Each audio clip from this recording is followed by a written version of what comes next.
ప్రైజ్లో అనుదిన వాగ్దానం ద్వారా మనతో మాట్లాడుతున్న దేవునికి స్తోత్రాలు.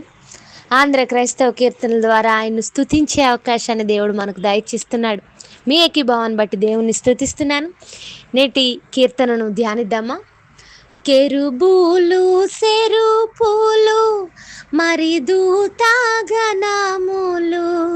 కెరుబూలు సెరుపులు మరి దూతగణములు, నురుతరంబుగా గొలువ నోపు శ్రేష్ఠుండా నీవు, కొనియాడ తరమే నిన్ను. కోమల హృదయ కొనియాడ తరమే నిను. తనరారు దినకారు మెను తారాలను మించు, తనరారు దినకారు మెను తారాలను మించు, ఘనతేజమున నొప్పు కాంతిమంతుడా నీవు, కొనియాడ తరమే నిను. కోమల హృదయ కొనియాడ తరమే నిను. హల్లెలూయా. అవును, మన ప్రభువును కొనియాడ తరము మన వల్ల కాదు. నిజమే కదా. ఆయన దూత గణముల చేత, సెరుబులు కెరూబుల చేత స్తుతి నొందుతున్న దేవుడు నేడు మనకి కూడా స్తుతించే అవకాశాన్ని కలిగించాడు. మన స్తుతులపై ఆసీనుడై ఉన్నాడు. నేటి వాగ్దానాన్ని ధ్యానిద్దాం. సామెతల గ్రంథం 20వ అధ్యాయం 15వ వచనం. బంగారును విస్తారమైన ముత్యములను కలవు, తెలివినుచ్చరించు పెదవులు అమూల్యమైన సొత్తు.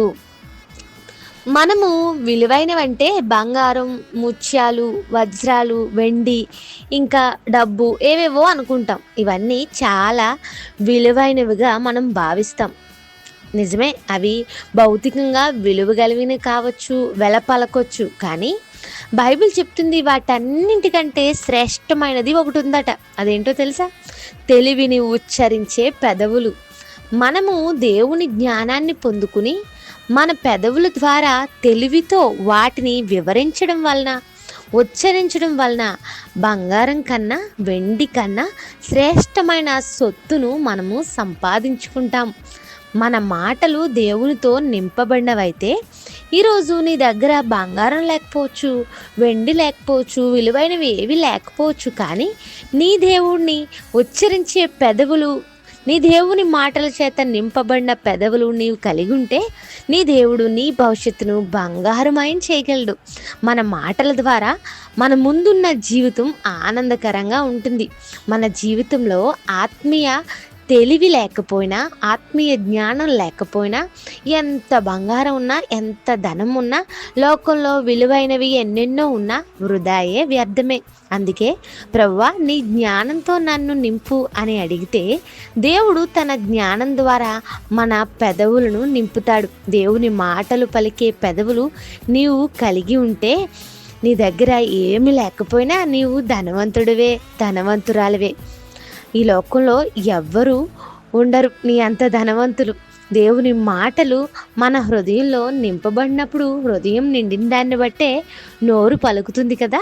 అందుకే హృదయంలో దేవుని మాటలు ఉంచుకున్నప్పుడు పనికిరాని ఆలోచనలు, అవసరం లేని ఇరుగు పొరుగు కబుర్లు మన హృదయంలో పెట్టుకుంటే మన పెదవులు దేవుని మాటలు పలకలేవు. కానీ దేవుని మాటలు మన హృదయంలో పెట్టుకున్నప్పుడు మన పెదవులు కూడా దేవుని మాటలనే పలుకుతాయి.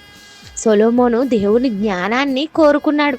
బంగారం, ధనం, ఐశ్వర్యాలు ఎన్ని ఉన్నప్పటికీ దేవుడిచ్చిన తెలివిని అతడు ఆశించాడు. ఈ సామెతల గ్రంథంతో పాటు ప్రసంగి, పరమగీతములు ఆయన జ్ఞానాన్ని వివరిస్తాయి. దేవుని ప్రజలను పాలించిన జ్ఞాని అయిన సొలొమోనుగా పేరు సంపాదించాడు. మనం కూడా దేవుడిచ్చే జ్ఞానాన్ని ఆయన ద్వారా పొందుకుందాం. మన పెదవులను దేవుని మాటలతో నింపుకుందాం. ఈరోజంతా ఈ వాగ్దానం ఆధారంగా ప్రార్థించండి. ప్రార్థన. ప్రేమగల మా తండ్రి, మాతో మాట్లాడిన మాటలు బట్టి స్తోత్రాలు. ఈ లోక సంపదలు ఎన్నున్నప్పటికీ నీవిచ్చే జ్ఞానం గొప్పదని, ఆ తెలివి చేత ఆ జ్ఞానం చేత మా పెదవులను నింపుకున్నప్పుడు నిజమైన ఐశ్వర్యవంతులు అవుతామని నీ వాగ్దానం ద్వారా మాతో మాట్లాడినందుకు స్తోత్రాలు చెల్లిస్తూ, మా ప్రియులు ఎవరైతే ఈ మాటల ద్వారా ఏకీవిస్తున్నారు వారి హృదయాలను, వారి పెదవులను ఆత్మీయ జ్ఞానంతో, ఆత్మీయ పలుకులతో, నీ నామ ఉచ్చరణతో నింపమని, వారి బ్రతుకులను ఐశ్వర్యంగా బంగారుమయంగా మార్చమని అడుగుచు యేసుక్రీస్తు వారి నామంలో అడుగుచున్నాను తండ్రి. Amen. Have a nice day. Thank you all. God bless us.